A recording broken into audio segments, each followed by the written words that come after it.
በዚች ዓለም ላይ ያልተፈጸመ ነገር የለም።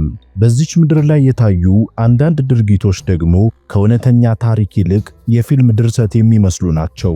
ዛሬ የምነግራችሁ ለምግብ የምንጠቀምበትን ማንኪያን እንደ አካፋ፣ የዝናብ ካፖርትን እንደ ጀልባ እንዲሁም ሳሙናና ፀጉርን እንደ ሰው ምስል በመጠቀም ማንም ሊያልፈው የማይችለውን የአልካትራዝን አጥር ሰብረው ስለወጡት ብልሃተኛ ወንጀለኞች ነው። ይህ ታሪክ የሰውን ልጅ የመፍጠር አቅምና ለነጻነት ያለውን ጥልቅ ጥማት የሚያሳይ ሲሆን በሳን ፍራንሲስኮ ቀዝቃዛ ባህር መካከል የሚገኘው ያ አስፈሪ እስር ቤት እንዴት በሶስት እስረኞች ብልሃት እንደተሸነፈ የሚተርክ እውነተኛ ድራማ መሳይ ታሪክ ነው። በታሪኩ ውስጥ እጅግ አስገራሚ ተብሎ የሚጠቀሰውና እስከ ዛሬ ድረስ እንደ እንቆቅልሽ የሚታየው የወንጀለኞቹ ታሪክ የሚጀምረው ሶስቱ ግለሰቦች ማለትም ፍራንክ ሞሪስና ወንድማማቾቹ ጆንና ክላረንስ አንግሊን ወደዚያ አስፈሪ ደሴት ከመምጣታቸው ቀደም ብሎ ነበር። ፍራንክ ሞሪስ፣ ጆን አንግሊንና ክላረንስ አንግሊን በታሪክ ውስጥ ስማቸው በጉልህ የሚጠቀሰው ወንጀልን እንደ ሙያ አድርገው በመወለዳቸው አልነበረም። ይልቁንም ካደጉበት የድህነት ሕይወት ለመውጣት በወሰዱት የተሳሳተ የሕይወት አቅጣጫ ምክንያት እንጂ። ፍራንክ ሞሪስ ገና በልጅነቱ ወላጆቹን አጥቶ በየሰው ቤት በማደጉና የተረጋጋ ቤተሰብ ባለመኖሩ ገና በ13 ዓመቱ ነበር ከሕግ ጋር መጣላት የጀመረው። ይህ የተጎዳ ወጣት ግን በከፍተኛ የማሰብ ችሎታው ቢታወቅም ያንን አቅሙን ግን ሕገወጥ ድርጊቶችን በማቀድ ላይ አዋለው። የአንግሊን ወንድማማቾች ደግሞ በጆርጂያ ግዛት ውስጥ በሚገኝ ትልቅ ቤተሰብ ውስጥ ያደጉ ሲሆን ቤተሰቦቻቸው በወቅቱ የነበረውን የኢኮኖሚ ቀውስ ለመቋቋም በእርሻ ሥራ ላይ ተሰማርተው ይለፉ ነበር። ጆንና ክላረንስ ገና በልጅነታቸው በሐይቆችና በወንዞች ውስጥ በመዋኘት የተካኑ ነበሩ። ይህ ችሎታቸውም ከዓመታት በኋላ በአልካትራዝ ባህር ላይ ለማምለጥ ለሚያደርጉት ሙከራ ሳያውቁት መሰረት የጣለላቸው ክህሎት ሆኖ አልፏል። ልክ እንደ ፍራንክ ሁሉ እነሱም ገና በወጣትነታቸው በትንንሽ ስርቆቶች ሕይወታቸውን መምራት ጀመሩ። እነዚህ ሶስት ግለሰቦች በብዛት ለእስር የሚዳረጉት ደም ለሚያፋስስ ወንጀል ሳይሆን ባላቸው ከፍተኛ ድፍረት ለሚያከናውኑት የባንክ ዝርፊያ ነበር። የባንክ ካዝናዎችን በመስበርና ገንዘብ በመዝረፍ የታወቁት እነዚህ ወንጀለኞች በሄዱበት እስር ቤት ሁሉ አንታሰርም ባይ ነበሩ። በተለይ ፍራንክ ሞሪስ በተለያዩ ግዛቶች በሚገኙ እስር ቤቶች ውስጥ በተደጋጋሚ የማምለጥ ሙከራ በማድረጉ የማምለጥ ጥበብ ባለሙያ የሚል ቅጽል ስም እስከ ማግኘት ደርሶ ነበር። ጆንና ክላረንስ ቢሆኑም ከታሰሩባቸው በርካታ እስር ቤቶች ለማምለጥ በመሞከራቸውና በተለይም የፌዴራል ባንክ ዝርፊያ ወንጀላቸው ጥብቅ ቁጥጥር እንዲደረግባቸው አስገደደ።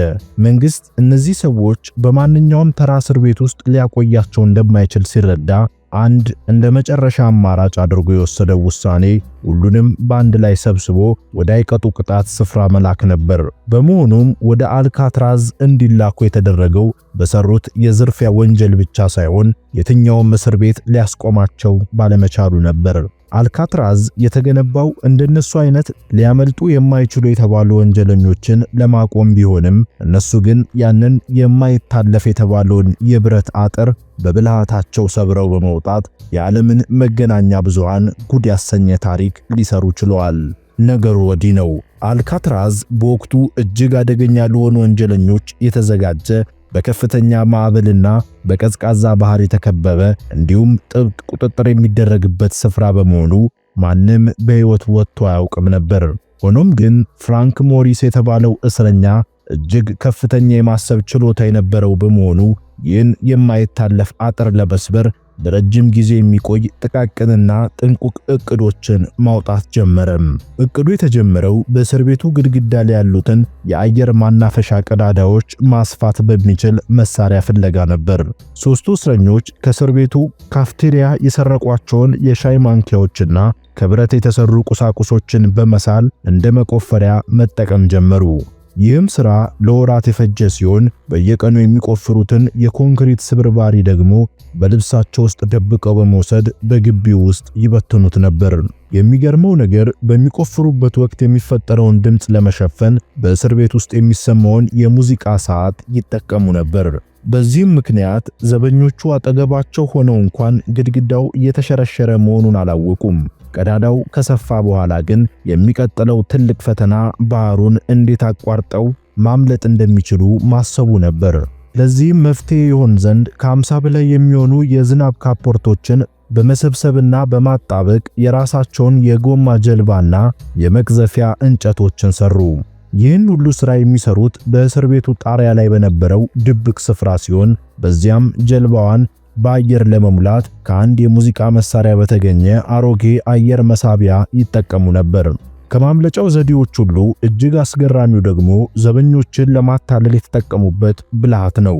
በእንቅልፍ ሰዓት ዘበኞች ሲፈትሹ አልጋቸው ላይ ሰው እንዳለ እንዲመስላቸው በማሰብ ከሳሙና፣ ከወረቀት፣ ከቀለምና ከራሳቸው ፀጉር የተሰሩ ሰው ሰራሽ ራሶችን ሰሩ። እነዚህ ራሶች በአልጋው ላይ ሲቀመጡ በትክክለኛ ሰው ተኝቶ ያለ ይመስሉ ነበር።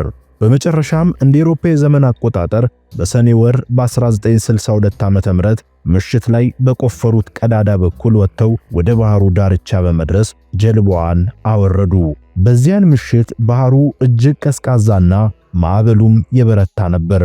ሦስቱ ሰዎች በዚያ አስፈሪ ባህር ላይ ተንሳፈው ከእስር ቤቱ ግቢ ወጥተው ሲጠፉ፣ ዘበኞቹ ግን አሁንም አልጋቸው ላይ በሰላም ተኝተዋል ብለው ያስቡ ነበር። ንጋት ላይ ዘበኞቹ እስረኞቹን ለመቀስቀስ ሲሞክሩ ግን ያዩት ነገር እጅግ አስደንጋጭ ነበር። አልጋው ላይ የነበረው ሰው ሳይሆን ከሳሙና የተሰራ ምስል መሆኑን ሲረዱ መላው እስር ቤት በድንጋጤ ታወከ። በአልካትራዝ ታሪክ እንዲህ ያለ የተቀነባበረ ማምለጥ ታይቶ ስለማይታወቅ የደህንነት አካላት በአካባቢው ላይ ከፍተኛ ፍለጋ ጀመሩ። ቢሆንም ግን የእስረኞቹ አስክሬንም ሆነ እነሱ በሕይወት ስለመኖራቸው የሚያሳይ ፍንጭ ሊገኝ አልቻለም። የተገኙት ጥቂት የመቅዘፊያ እንጨቶችና የዝናብ ካፖርት ስብርባሪዎች ብቻ ነበሩ። ይህም ሁኔታ የታሪክ ተመራማሪዎችንና የወንጀል ምርመራ ባለሙያዎችን ለበርካታ ዓመታት ሲያከራክር ቆይቷል። ስለዚህ ማምለጥ አስተያየታቸውን የሰጡ ብዙ ሰዎች ይህ ድርጊት ከወንጀለኝነት ይልቅ እንደ አንድ ትልቅ የፈጠራ ሥራ ነው የሚታየው ይላሉ። አንዳንዶች በወቅቱ የነበረውን ጥበቃ ተረክበው የወጡ ሰዎች የሰው ልጅ ነፃ ለመውጣት ያለውን ጽኑ ፍላጎት የሚያሳይ ነው በማለት በአግራሞት ይገልጹታል።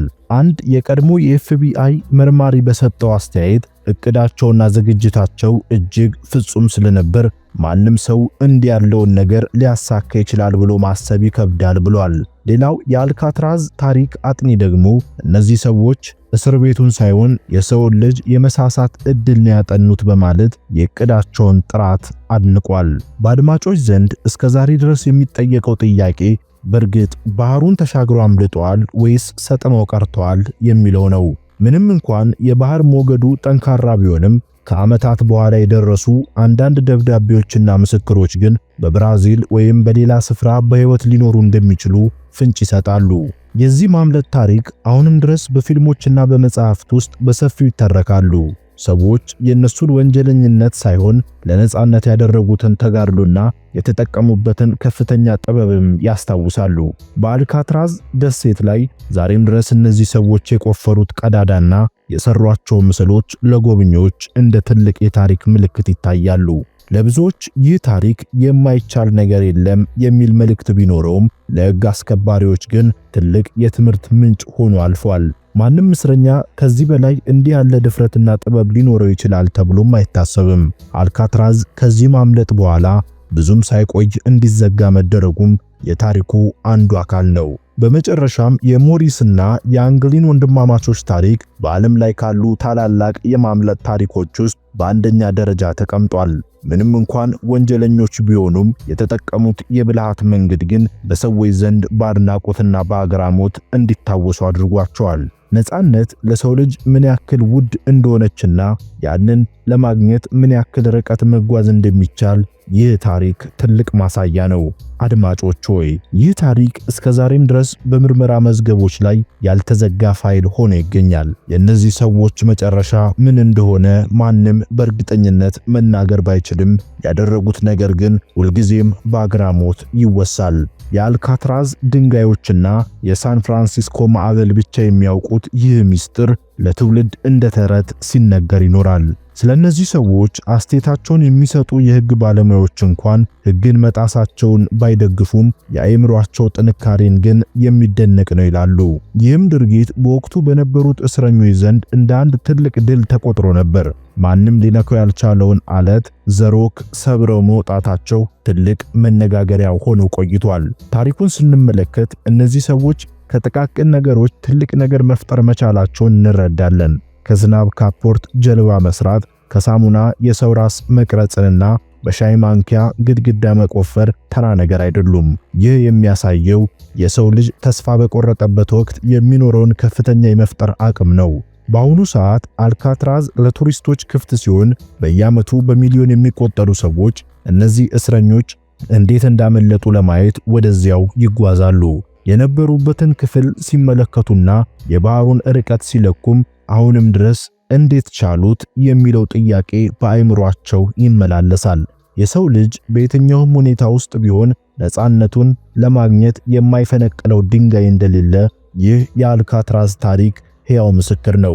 ምንም እንኳን ሕጋዊ ባይሆንም የተጠቀሙት ብልሃት ግን በሳይንስና በምህንድስና ዘርፍም ቢሆን የሚደነቅ ነው።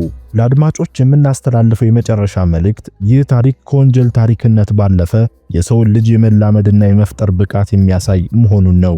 እነዚህ ሶስት ሰዎች በታሪክ መዝገብ ላይ ስማቸውን በደማቁ የጻፉት ለሰሩት ወንጀል ሳይሆን ለማምለጥ የተጠቀሙበት አስገራሚ ጥበብ ነው። እንደ ፍራንክ ሞሪስ ያሉ ሰዎች በዓለም ላይ ብዙ ቢኖሩም እንደ አልካትራዝ አይነት ጥብቅ እስር ቤትን ሰብሮ መውጣት ግን ለዘላለም ሲነገር የሚኖር ታላቅ ክስተት ነው። ይህ ታሪክ ሁልጊዜም እንደ አዲስ የሚነገርና የማይሰለች አስደናቂ እውነታ ነው። የዛሬው ፕሮግራማችን ይህንን ይመስላል። እንደተለመደው ሐሳብ አስተያየታችሁን ኮሜንት ላይ እንድታሰፍሩ እየጠየቅኩኝ ቪዲዮውን ላይክ ማድረግ አትርሱ። ለዛሬ አበቃው። መልካም ጊዜን ተመኘው።